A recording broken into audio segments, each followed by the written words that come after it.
repair ng spin dryer, no? Gusto ko lang i-impart yung aking natutunan, no? Kasi pag nakatulong tayo sa ating mga kaibigan, mga paryente, no? Sa ating mga kapatiran, malaking panalangin sa ating Panginoon, guys. So ang spin dryer, guys, ni-repair ng ibang technician. Amin ito, guys, no? Kaya naghahalit ako bakit pina-repair ng ibang technician na hindi ko alam. So ngayon,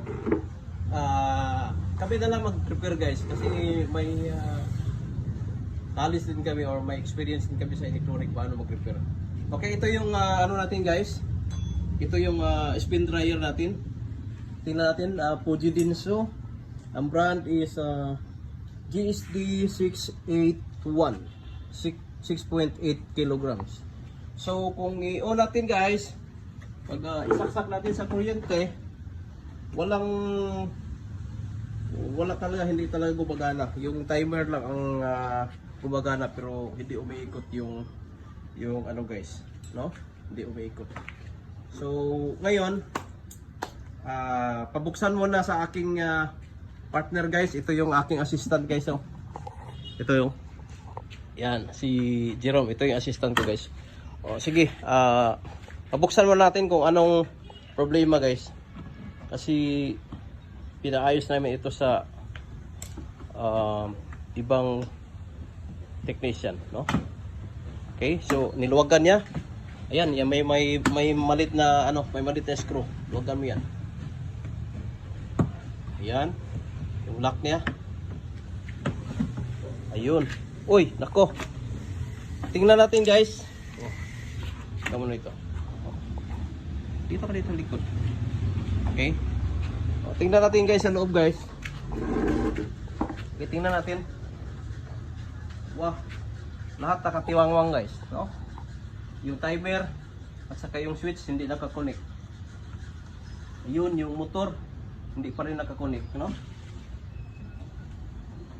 Okay, yung line natin, yung sa source natin hindi pa rin nakakonect. Tanggal lahat, guys. Iniwanan siguro. Wow. Tanggal pa rin yung capacitor, guys, no? Tanggal pa rin yung capacitor. Ewan ko bakit ano to. Tingnan natin, guys, yung capacitor niya is 450 volt AC, then 11 microfarad. Okay? So gawin natin, guys, kailangan may tools tayo. Meron kaming pliers, meron kaming socket na maliit, meron kaming star screw, at saka importante yung tester, guys, no? Okay, importante yung tester. Saka meron tayong soldering iron. Okay, meron tayong soldering stand, guys, para safety. Ayan, no? And meron din kaming wire stripper, guys, para madali lang mag tanggal ng insulator ng wire. Okay, so ang gagawin natin, guys, baklasin mo na natin ito lahat, guys, no? Kasi para titingnan natin yung nasa loob.